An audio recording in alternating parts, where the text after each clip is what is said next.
Bonsoir à tous, bienvenue. Je vous donne les titres de ce samedi 23 janvier.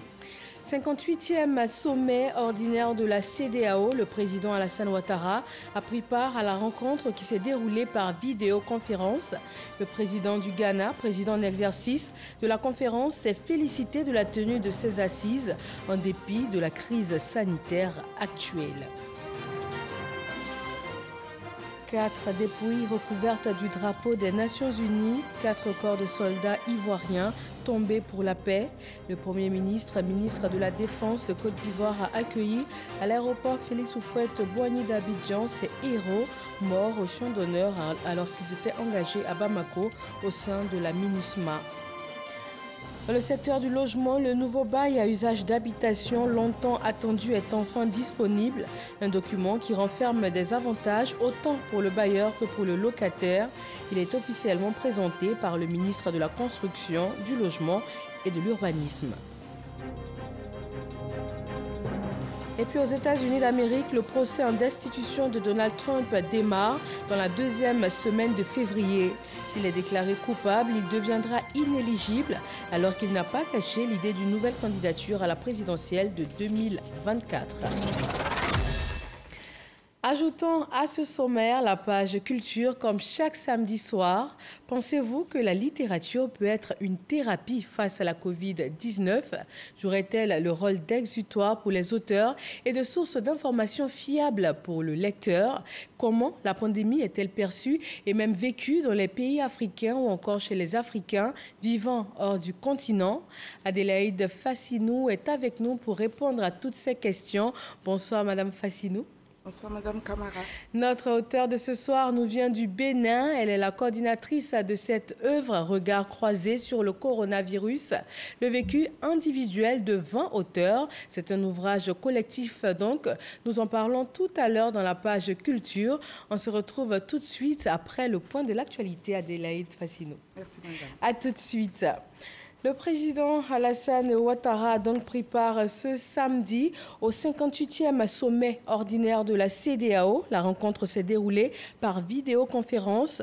Le président ghanéen, Nana Akufo, président en exercice de la conférence des chefs d'État et de gouvernement de la communauté, s'est félicité de la tenue de ces assises en saluant la participation de ses pairs à la rencontre. Il a rappelé l'urgence d'agir pour adresser la question de la crise sanitaire liée à la Covid-19.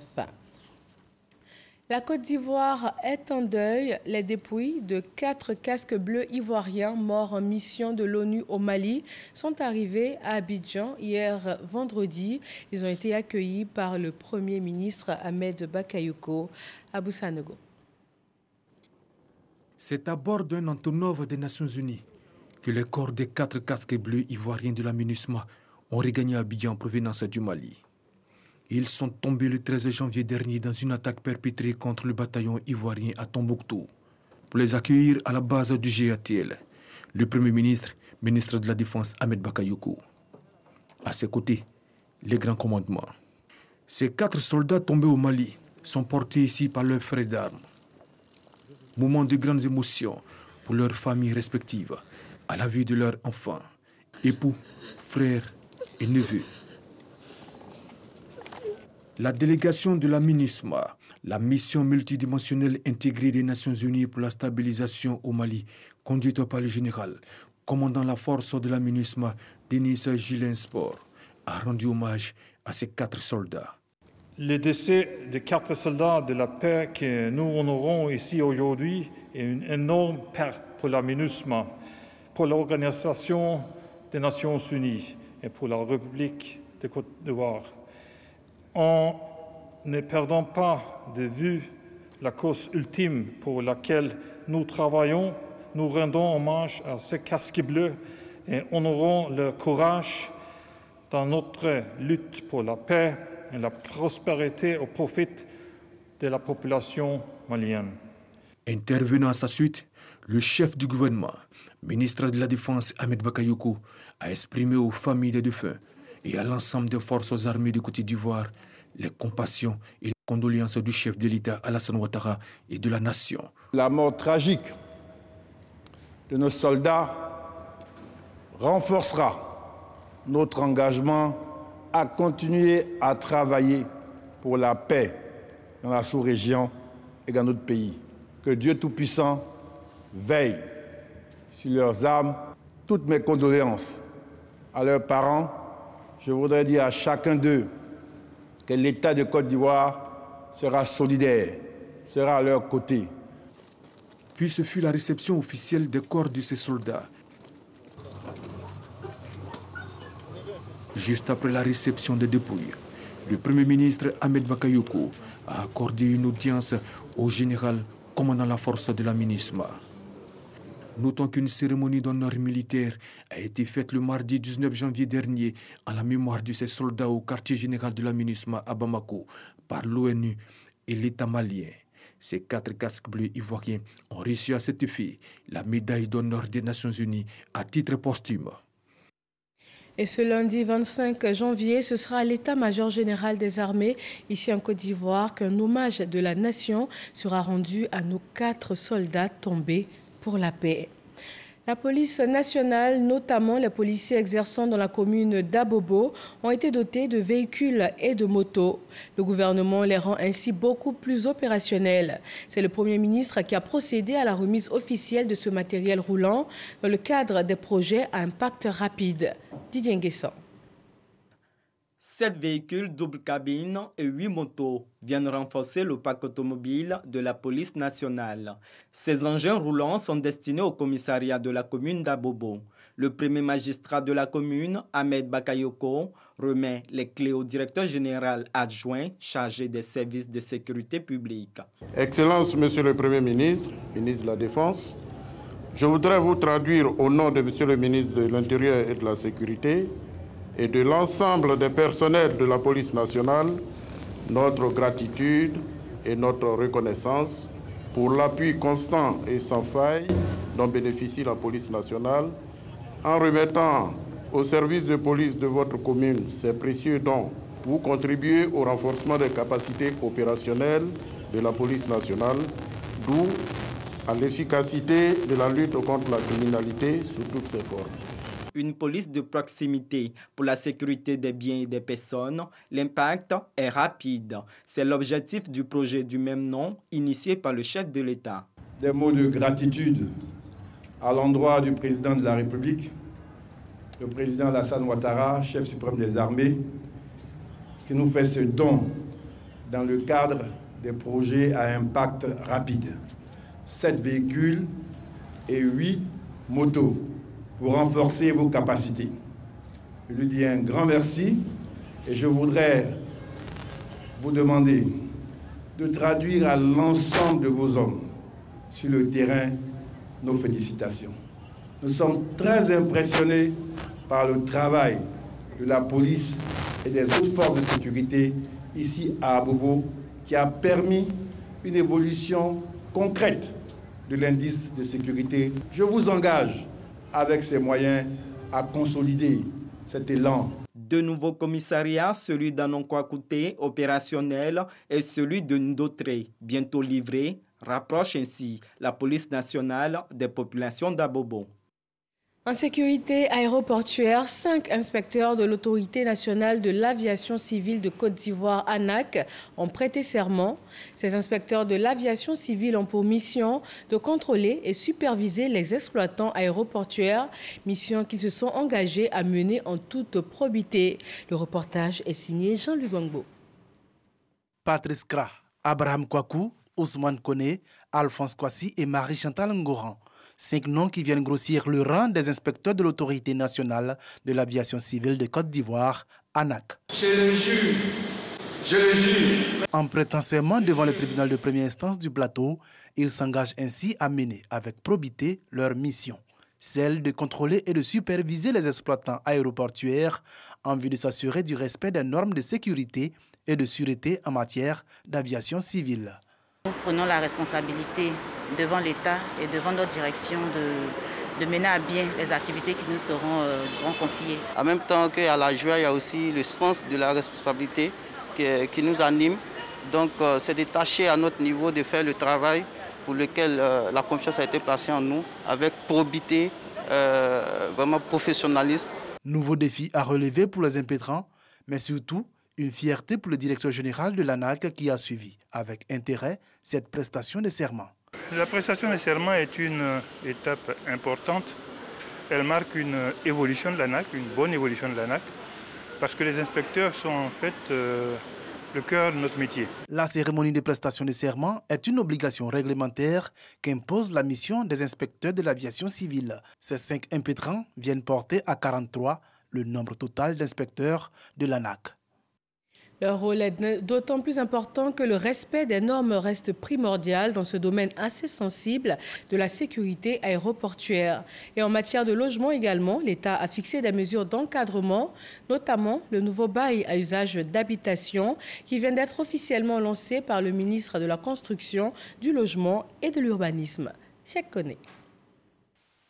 D'un fil de sécurité en surimpression continue, avec des mini-lettres qui traversent verticalement l'extrême droite des 5 premières pages du document. C'est la nouvelle configuration du contrat de bail à usage d'habitation. Longtemps annoncé, cet important document est enfin disponible pour mettre fin aux multiples conflits entre locataires et propriétaires. Ce système va contribuer non seulement à la vulgarisation des textes régissant le loyer, mais aussi à la régulation d'une justice équitable entre les parties au contrat de bail. Ce contrat sécurisé de bail à usage d'habitation a un coût unique de 5 000 francs CFA l'unité et est vendu dans les librairies, les bureaux de poste, les mairies et autres. Pour l'association des consommateurs, c'est une grande avancée. Cependant, elle juge le coût d'achat élevé. Pour nous, le coût est vraiment élevé. Il va falloir revoir le coût du contrat. Et une grande sensibilisation, monsieur le ministre, s'impose. C'est le lancement aujourd'hui, mais comme ça se fait dans les autres ministères, il va falloir que nous ayons un temps vraiment de sensibilisation. Dans ce nouveau contrat de bail à usage d'habitation, plusieurs avantages sont prévus pour les 2 parties, au nombre desquels la limitation du nombre de mois d'avance à 2 et le plafonnement de la caution de garantie à 2 mois de loyer. Sans oublier la possibilité de ne réviser le coût du loyer que 3 ans après la signature ou la dernière révision du contrat. Tous ces avantages sont la preuve, selon le ministre Bruno Ndabanye-Koné, que le secteur de l'habitat est en pleine réforme pour le bonheur des usagers. Vous voulez louer un local, vous savez qui est le bailleur, vous l'avez rencontré, vous êtes d'accord sur le prix. Mais vous venez avec 2 exemplaires du contrat de bail. Chacun supporte le coût de l'exemplaire qui est le sien. Vous les signez. Et en le signant, vous prenez l'engagement de respecter la loi. Ce nouveau contrat de bail émane de nouvelles dispositions légales contenues dans le Code de la construction et de l'habitat, entré en vigueur le 26 juin 2019. Le ministre de l'Agriculture et du Développement rural est allé à la rencontre des produits fermés ivoiriens. Kobenan Kwasi Adjoumani s'est rendu dans une exploitation agricole à une dizaine de kilomètres de Ndoussi. Sa spécialité, la production hors sol de produits maraîchers tels que la tomate et le poivron. Jean-Luc Bangbo. C'est une belle découverte faite à Ndoussi par le ministre de l'Agriculture et du Développement rural. Les produits fermiers ivoiriens. Une ferme de 2 hectares, dont 1 hectare entièrement consacré à la production de produits maraîchers avec le système hors sol. Ici sont produits tout le long de l'année des tomates et des poivrons. Nous produisons quand nous souhaitons, nous produisons quand nous voulons, nous produisons les quantités selon les répartitions que nous souhaitons. Ce qui n'est pas le cas lorsque nous cultivons en plein champ. Nous dépendons fortement de la pluviométrie, des conditions climatiques, alors que nous avançons à grands pas vers des changements climatiques qui sont très difficiles à gérer au niveau de l'agriculture. La production dans chacune de ces serres oscille entre 20 et 25 tonnes. Des produits qui sont entièrement écoulés auprès des grandes surfaces et des particuliers. Pour le ministre de l'Agriculture, c'est un pas vers la fin de la dépendance de l'extérieur pour ces produits. Cette pratique développée en Côte d'Ivoire fait qu'on ne fait plus venir de la tomate cerise de l'extérieur parce que la tomate cerise n'était pas produite en Côte d'Ivoire. Ça nous arrivait du Maroc, de l'Europe. Aujourd'hui, grâce à cette technologie, on en produit en Côte d'Ivoire. Une initiative qui nécessite, selon le ministre, un meilleur soutien de la part des établissements financiers et des banques. Notre agriculture ici n'est pas souvent soutenue par les banques.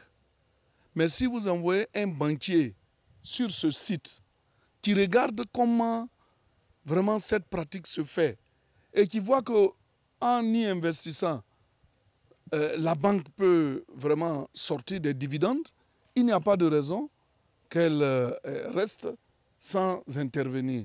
Soutien des établissements financiers, mais également de l'État. Le ministre a promis la multiplication de telles initiatives. Les produits fermiers ivoiriens sont en production depuis 2017. Ils emploient à ce jour une trentaine de personnes. L'agriculture hors sol, une technologie d'avenir encouragée par la Côte d'Ivoire en quête d'autosuffisance alimentaire. Et dans cette même veine, le ministre de la Promotion de la Riziculture s'est rendu à Lomé, la capitale togolaise. Gaoussou Touré a procédé à la signature d'un accord cadre pour la coopération financière avec une banque d'investissement et de développement pour la modernisation de la filière rizicole ivoirienne. Lanciné Bakayeko. L'accord cadre de coopération financière que le ministre Gaoussou Touré signe avec la Banque d'investissement et de développement de la CEDEAO, BIDC, porte essentiellement sur le financement de l'irrigation, l'aménagement des parcelles rizicoles et la mécanisation totale des services d'exploitation des parcelles. La stratégie fait qu'avant d'ablamer un État, il faut s'assurer que tout ce qu'il faut au niveau de toute la chaîne de valeur est sur place, pour que rien ne bloque. Et nous pensons qu'avec la BIDC, nous avons trouvé la banque qui va nous accompagner à mettre réellement en œuvre la stratégie de développement de la riziculture en Côte d'Ivoire. Cette signature d'accord cadre est le prolongement de rencontres initiées par la BIDC dans sa quête d'un meilleur accompagnement des pays de la région et notamment de la Côte d'Ivoire en matière d'autosuffisance en riz. Selon la BIDC, l'atteinte de ces objectifs passe nécessairement par la collaboration des leaders de pôle et davantage par l'élaboration de projets rizicoles intégrés portés par le secteur privé. Nous sommes en discussion très avancée avec nos partenaires européens, nos partenaires indiens, nos partenaires américains pour voir comment lever les lignes de financement nécessaires pour accompagner le gouvernement, que ce soit pour les aménagements, mais aussi que ce soit pour les infrastructures en usines, en hangars, mais aussi en intrants. En marge de cette rencontre, le ministre Gaoussou Touré a été reçu en audience par son homologue togolais de l'agriculture, de l'élevage et du développement rural, Antoine Lepa Bebeni. Les deux personnalités ont évoqué l'urgence de mettre en place une politique commune afin de rendre efficaces les politiques de développement du riz de la Côte d'Ivoire et du Togo. Nous en parlions en début d'édition. Le président Alassane Ouattara a pris part ce samedi au 58e sommet ordinaire de la CEDEAO.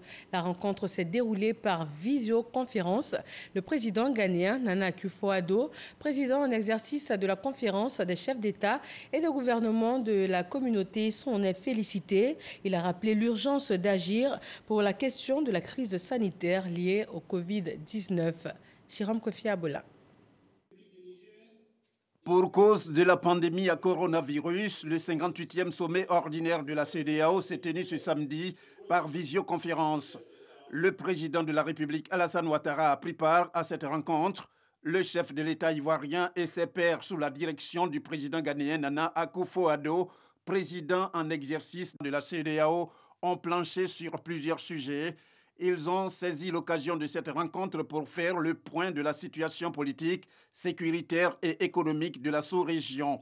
Ils ont aussi examiné les rapports sur la situation socio-politique au Mali, le programme de la monnaie unique de la CEDEAO et le plan régional de lutte contre la pandémie de la Covid-19.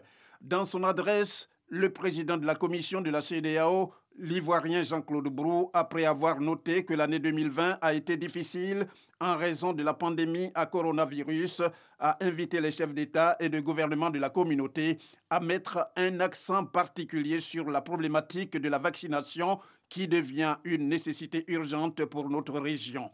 En sa qualité de président en exercice de la CEDEAO, le président ghanéen Nana Akufo-Addo a salué la tenue de ces assises et rappelé l'urgence d'agir face à la crise sanitaire liée à la Covid-19. Il a félicité ses homologues ivoiriens Alassane Ouattara et burkinabé Roch Marc Christian Kaboré pour leur réélection à la magistrature suprême de leurs pays respectifs. Le prix du patronat pour sa 5e édition a récompensé cette année 7 lauréats. Et au-delà du mérite reconnu, ils sont exhortés à être des chefs d'entreprise et à créer de l'emploi. Ils ont été distingués dans 3 catégories que nous fait découvrir Amadou Ouattara. Doté d'un montant de 10 millions de francs CFA, le prix spécial 2020 de la 5e édition du prix du patronat est décerné à Vierge Nguessan Haïtien pour son projet intitulé « La formalisation du secteur informel par la vulgarisation et la maîtrise des cycles des mécanismes de financement des marchés ».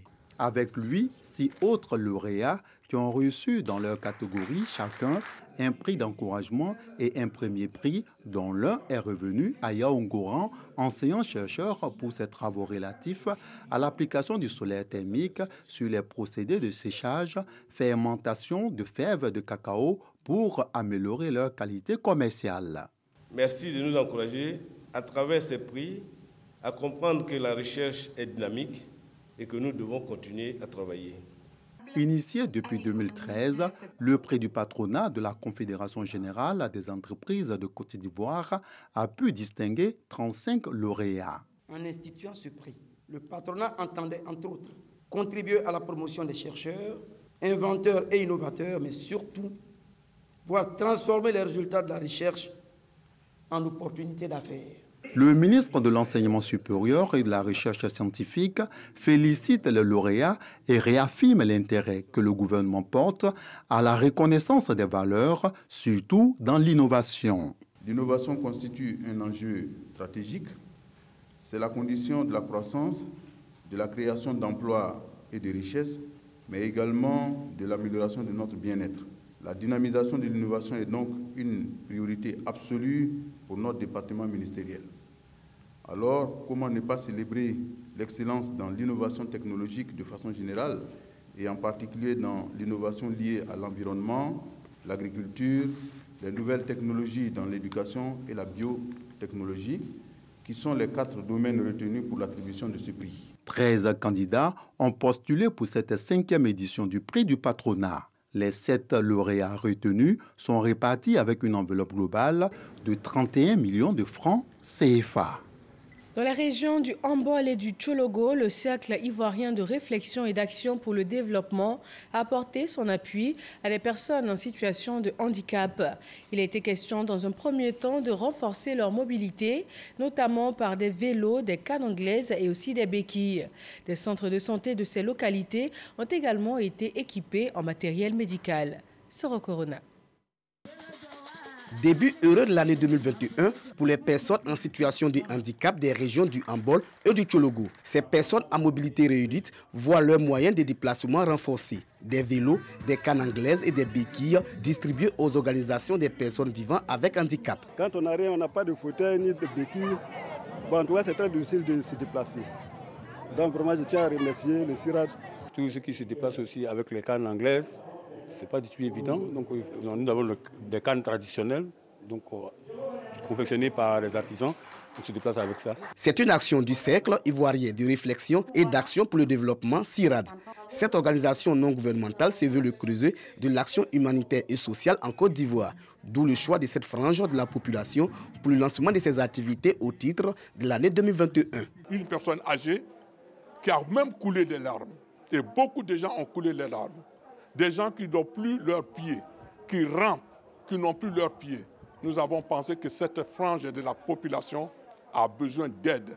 Ces dons sont faits au cours de l'installation des coordinations régionales du CIRAD. Dans le Hambol, ma priorité sera axée sur les femmes et la jeunesse.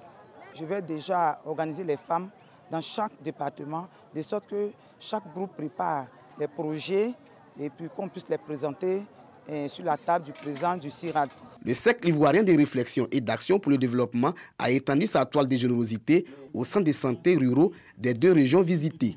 Créée en 2019 par le député de Séguéla, Mamadou Diomandé, cette organisation non gouvernementale intervient dans les domaines de l'éducation, de la santé, de l'agriculture, du commerce, de l'équipement et de la formation. En communication, le Cénacle des journalistes seniors de Côte d'Ivoire a une rencontre avec le ministre de la Communication et des Médias. Ces anciens professionnels de l'information ont échangé avec le ministre Sidi Touré, notamment sur les valeurs qu'il se donne pour mission de prôner, avec un point d'honneur sur l'éthique et la déontologie. Didier Nguessan. C'est la dernière née des associations dans le milieu des médias ivoiriens. Les membres entendent promouvoir, entre autres, les valeurs d'éthique et de déontologie et entretenir les liens d'amitié et de solidarité entre eux. Ils sont reçus par le ministre de la Communication et des Médias. Les journalistes contribuent par leur production à renforcer la démocratie. Ce rôle sensible peut entraîner des dérives.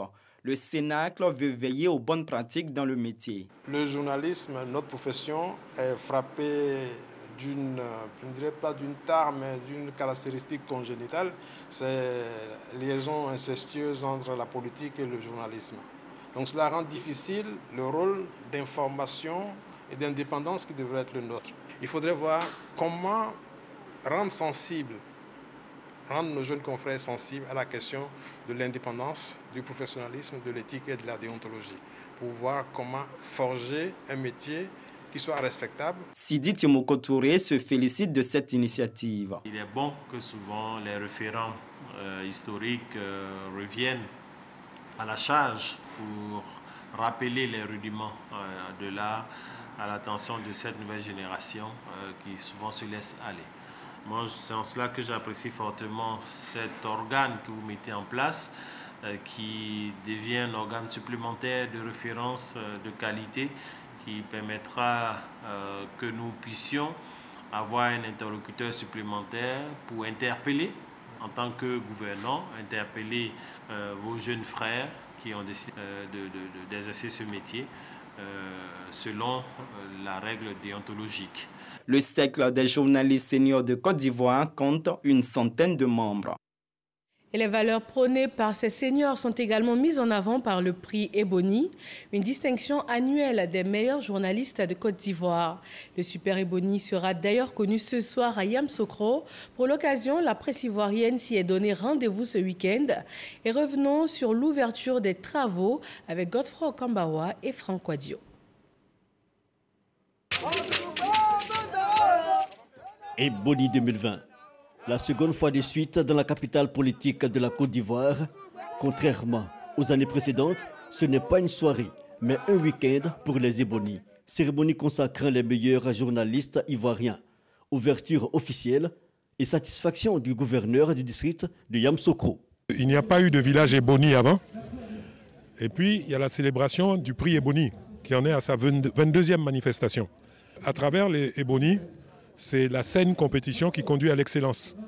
Et je ne connais pas de meilleur moyen pour progresser que la compétition. Je ne connais pas de meilleur moyen de se développer que l'excellence. 3 jours pour l'Union nationale des journalistes de Côte d'Ivoire pour réfléchir, mais aussi mener des activités récréatives, source d'émulation, mais aussi de motivation. C'est une très très bonne chose. Nous pensons que cela va permettre à nos journalistes de redoubler d'efforts pour rechercher quand même l'excellence dans notre corporation. C'est un honneur véritable pour nous d'y participer parce qu'on voit tous les grands journalistes, les journalistes de renom. Et cela est notre objectif, cela est notre ambition, faire carrière dans le journalisme et pourquoi pas devenir nous aussi prix Ebony dans les années à venir. Le thème de l'édition 2020 est évocateur. Chaque année, à Ebony, on utilise un thème. Et cette année, c'est le thème quel journalisme pour une Côte d'Ivoire rassemblée. On constate que ce thème-là n'est pas vraiment développé, n'est pas disséqué. Il est juste introduit dans le discours du président en quelques lignes. On s'est rendu compte que c'est une insuffisance qu'il fallait corriger. Et comment la corriger? Il fallait commencer d'abord par un panel, par une conférence publique animée par nos maîtres, des experts, pour discuter autour de la question, autour vraiment de cette problématique-là, qui est quel journalisme pour une Côte d'Ivoire rassemblée. En somme, une presse responsable et non partisane, une volonté exprimée et sujet à échange lors du panel, le premier du genre réunissant professionnels de la presse en deuxième temps fort de la journée. Rappelons que la soirée du samedi aura pour point d'orgue la cérémonie de distinction et de célébration du meilleur journaliste de l'année. Cérémonie de distinction qui aura lieu donc tout à l'heure. En sport football, CHAN 2021, le duel entre la Zambie et la Guinée pour la deuxième journée du groupe D n'a pas connu de vainqueur. Un but pour la Zambie et un but pour la Guinée. Patrick Dadier. Annoncé comme le choc de la poule D, le match Zambie-Guinée a tenu toutes ses promesses. C'est la Zambie en orange et noir qui donne le signal avec cette grosse frayeur dans le camp guinéen à la 3e minute. Le Sili national réagit quelques minutes plus tard lorsque Karitala reprend bien le retrait de son coéquipier, mais le ballon est stoppé par le portier Alan Chiboué. Toujours menaçant, à la 42e minute, les Chipolopolo, sur une balle arrêtée, manquent d'ouvrir la marque, ni tété la baraka de Moussa Kamara, obligé de sortir le grand jeu pour garder sa cage inviolée et permettre à son équipe d'aller à la récréation avec le score de 0-0. Revenu des vestiaires très déterminé, le Sili national va ouvrir le score à la 58e minute avec le but plein d'opportunisme de Victor Kanta Badouno. Après ce but concédé, les Chipolopolo vont se créer pas mal d'occasions de but. Ils sont finalement récompensés de leurs efforts à 2 minutes de la fin du temps réglementaire. Avec ce score d'un but partout, Zambiens et Guinéens restent leaders du groupe D. Ces deux nations attendront mercredi à la faveur de leur 3e match afin de pouvoir valider leur ticket pour les quarts de finale. Le coronavirus, les chiffres sont en hausse en ce moment. Tout le monde est concerné. Les autorités, les médecins invitent chacun à respecter les mesures barrières. Et les écrivains n'ont pas voulu rester en marge de cette lutte contre le coronavirus. Armés de leurs plumes, ils luttent aussi contre ce mal avec des mots et un vécu propre à eux. Nous recevons pour cela ce soir Adélaïde Fassinou. Elle a été enseignante de littérature dans son pays, le Bénin. Elle est aujourd'hui auteure de plusieurs œuvres et c'est la dernière en date qui nous intéresse ce soir. Regard croisé sur le coronavirus. Rebonsoir Madame Fassinou. Bonsoir Madame Camara. Nous allons suivre ensemble le décryptage que Franck Quadio a bien voulu faire de cette œuvre et on se retrouve tout de suite après pour échanger. 20 auteurs, un angle de réflexion, le coronavirus, ou plus précisément, regard croisé sur le coronavirus. Des auteurs qui expriment leur vécu, des témoins vivants et vivaces donc, qui ont su relever cette guerre contre l'ennemi invisible, un ennemi qui défie la science et les consciences, ce qui n'est pas loin de ruiner l'âme. Des auteurs venus d'horizons divers qui relèvent les différentes étapes et la distance établie au fur et à mesure entre le continent africain et la pandémie. L'Afrique, une terre à pandémie, qui aura su d'une certaine façon éviter l'apocalypse prédit par quelques scientifiques. C'est du moins une partie de l'opinion de quelques auteurs. Désormais, le thème crise se décline en 3 formes, celle sanitaire, l'économique et le social. Mais une chose est certaine, les regards sont désormais tournés vers la recherche qui parle aujourd'hui de vaccins. Eh bien, attendons de voir. Mais le collectif d'auteurs, lui, ne baissera pas la plume. Le monde va mal. De la Chine, il envahit le monde.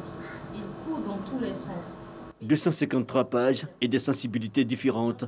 Le Ghana, le Bénin, le Togo, le Canada, le Nigeria, l'Allemagne, entre autres, et la Côte d'Ivoire avec le docteur Ngolo Aboudo Soro. Des auteurs différents, donc des opinions différentes, sur par exemple la solidarité mondiale, les violences conjugales, les affres du confinement. Regard croisé sur le coronavirus, le vécu individuel de 20 auteurs, l'essai est placé sous la coordination d'Adélaïde Fassinou, présidente de l'association Plume Amazon. Donc notre invité ce soir, merci Franck Quadio pour ce décryptage. Nous en aborderons les différents points. Dites-nous tout de suite, Madame Fassinou, on a envie de savoir qu'est-ce qui a motivé la rédaction d'un tel livre? Tout au début de la pandémie, le gouvernement béninois, sous la férule de son Excellence le président Patrice Talon, avait donc au cours d'un conseil de ministres demandé à toutes les personnes d'un certain âge, les personnes souffrant de comorbidité, de s'autoconfiner. Et moi, je faisais partie de toute cette catégorie de personnes. Alors, on s'est retrouvés, donc, mon époux et moi, du jour au lendemain, en train de se côtoyer dans la maison. Confinés. Et beaucoup d'autres personnes de notre, disons, de notre génération également, on se téléphonait, chacun racontait un peu comment il passait les journées. Alors, qu'est-ce qu'il fallait faire? Que fallait-il faire pour trouver les journées moins longues? Et moi, ma principale thérapie, lorsque je me retrouve dans des situations difficiles, stressantes, lorsque le spleen de l'artiste m'atteint, qu'est-ce que je fais? Je lis énormément, j'écoute la radio et puis j'écris. Alors l'idée a jailli qu'il fallait laisser des traces pour la postérité parce qu'on était en train de vivre des moments particuliers, qu'on ne pouvait pas vivre ces moments sans laisser des traces pour les générations suivantes. Alors vous avez décidé, comme vous le dites, est venue l'idée d'écrire ce test-là que j'ai intitulé Corona Soliloque. Et après, je me suis dit, je n'étais pas seule à subir cette situation si difficile, si compliquée, qu'il fallait que j'interroge les amis, les connaissances autour de moi. Comment ça se passe dans vos pays? Et vous avez la naissance de ce livre. Oui, vous avez dit Corona Soliloque, c'est le titre de votre passage. Nous allons y revenir tout à l'heure.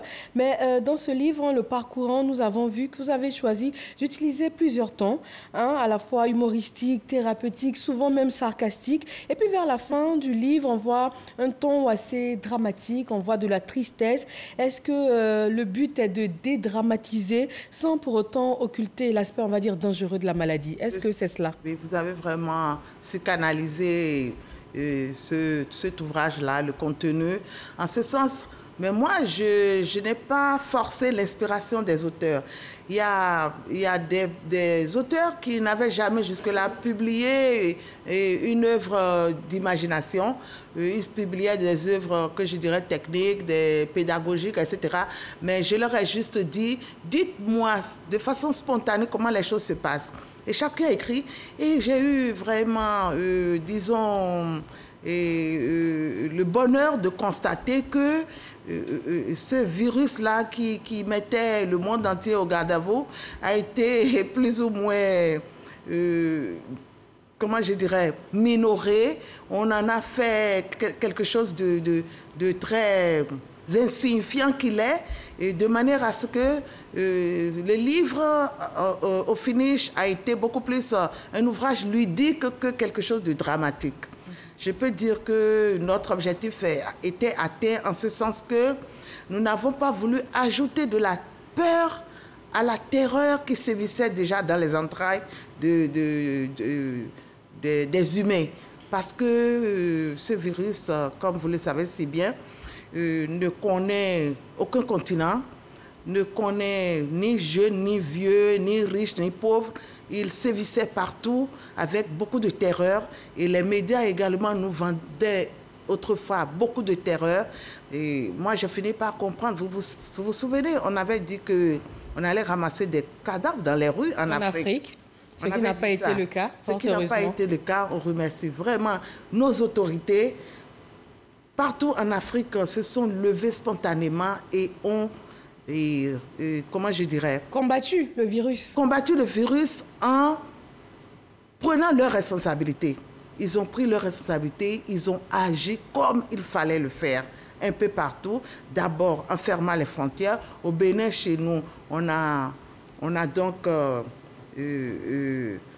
réalisé un cordon. Le Conseil des ministres a demandé un cordon sanitaire qui enfermait les villes du sud où circulait énormément le virus, des villes de l'intérieur, ce qui a permis en quelque sorte de beaucoup plus canaliser le mouvement du virus pour que toute la population ne soit pas atteinte. Donc chaque pays a eu à utiliser effectivement des méthodes. Comme ici en Côte d'Ivoire. Ouais. Vous l'avez dit, vous avez fait appel à 20 auteurs différents qui n'étaient pas forcément spécialistes de la question, qui n'avaient pas forcément écrit ce type d'ouvrage. Alors c'est un sujet, on va dire, assez sensible, même si vous avez essayé de le dédramatiser. Qu'est-ce qui confère à ces auteurs que vous avez choisis la légitimité de parler de ce sujet sujet? Est-ce que les informations qu'ils ont données sont vérifiées? Est-ce qu'il y a un volet scientifique? Est-ce que c'est vraiment informatif pour le lecteur? Bon, je peux dire que dans tout ce lot d'auteurs, on en a quand même qui sont des techniciens de la chose. Si vous prenez la Ghanéenne, Dr Abena Assoumani Antwi, elle est économiste de santé, défenseur des droits de l'homme. Elle a été sélectionnée par son pays, le Ghana, pour justement parler de la pandémie aux femmes et des thérapies à utiliser pour y faire face. Le test du Malien également, le professeur Kessile parle de la pandémie sous un aspect scientifique et présente également des thérapies propres au Mali. Mais la plupart des auteurs, je vous avoue que même moi qui suis en face de vous, je connais pas grand-chose de ce virus-là, en dehors de ce que j'écoutais à travers les médias. Et la plupart de mes auteurs également étaient dans cette même veine. Ils ne sont pas des spécialistes. Mais moi, je voulais un ouvrage qui puisse servir de thérapie à tous ceux qui étaient confinés et qui devaient s'adonner ou se réabonner à la lecture parce que avec les réseaux sociaux, la lecture n'est plus la chose la mieux partagée par les humains, quoi. Tout à fait. On va rappeler que parmi ses co-auteurs, il y a bien un Ivoirien, Sorongolo Aboudou, qui est à la page 187. Il a écrit à propos du liberticide coronavirus. Tout à fait. Et ce qui nous amène encore à la page 123. Vous avez écrit Corona soliloque. Oui. Pourquoi ce titre? C'est-à-dire que le corona vous a fait soliloquer ou même continue de vous faire? Non, non, non. Là, depuis que, disons, les temps de grandes émotions sont passés, ce n'est pas que j'ai baissé la garde, mais disons que j'ai quand même, pris le temps de bien assimiler cette pandémie-là, de mieux la comprendre et de savoir que les gestes barrières sont quelque chose de très, très important et que nous ne devons pas jouer avec notre vie. Parce que quand vous jouez avec votre vie, je profite pour en parler en même temps pour donner des conseils. Pour sensibiliser, effectivement. Mais pour sensibiliser la grande masse, parce que moi, je suis arrivée dans ce pays le dimanche dernier. J'ai dû faire mon test avant de monter sur le vol de Air Côte d'Ivoire. Mais j'ai constaté que dans les rues ici, beaucoup marchent sans le masque, ce qui ne se fait pas chez moi. Ce n'est pas que je dis que les Béninois sont trop disciplinés, mais on veillerait à ce que quand même vous sortez même, vous marchez et vous regardez même des sorties d'université, de lycée, de collège, et les jeunes gens marchent sans masque. D'où l'importance de continuer de sensibiliser, avec notamment ce genre d'ouvrage. Même d'utiliser la coercition. Parce que je vous assure tout que chez nous, et quand vous ne portez pas votre masque... Nous vous rassurons, cela est bel et bien en cours. Les dernières mesures du Conseil national de sécurité, on en parlait. Cela est en cours. Nous revenons donc à votre œuvre, à la page 123. Vous commencez par « J'ai changé, j'ai beaucoup changé grâce au coronavirus ». C'est quoi ce changement? Et moi et tout le monde, autant que nous sommes, on a constaté que ce virus-là nous amène à retourner vers les valeurs, je ne dirais pas ancestrales, mais traditionnelles. La famille, l'amour pour les autres, la convivialité, le communautarisme. Tenir compte de l'humain plus que des valeurs marchandes, parce que le tout économique, on court après l'argent. Dans les maisons, les enfants ne voient plus les parents, les parents sont partis toute la journée. Il faut gagner de l'argent, il faut gagner de l'argent. Il y a beaucoup de valeurs, disons, très humanistes que nous avons oubliées, que nous avons abandonnées, et ce corona nous a ramenés donc à ces valeurs-là. C'est pour ça que je disais que j'ai changé, j'ai beaucoup changé, et tout le long, j'ai présenté des personnages qui ne font que dire que ce corona les a fait changer, leur a fait changer de vision du monde. Oui. Nous avons tous beaucoup changé. Alors voilà, de très beaux propos qui vont nous amener à conclure cet entretien. Regard croisé donc sur le coronavirus, le vécu individuel de 20 auteurs avec la coordination donc de Adélaïde Fassinou. Merci beaucoup d'être passé sur notre plateau. Ce fut un plaisir. Merci. C'est moi qui vous remercie pour cet honneur-là. Je vous en prie, nous allons terminer ce point de l'actualité aux États-Unis. Le Sénat va entamer le procès en destitution de Donald Trump dans la deuxième semaine de février. Donald Trump est accusé d'avoir encouragé ses partisans à se lancer à l'assaut du Capitole le 6 janvier dernier, au moment même où les élus du Congrès certifiaient la victoire de Joe Biden à la présidentielle. Et voilà, merci à tous de nous avoir suivis, toute l'équipe technique et le chef de cette édition, Eugène Atoubé, se joignent à moi pour vous souhaiter une agréable fin de soirée. Très bon week-end et à demain.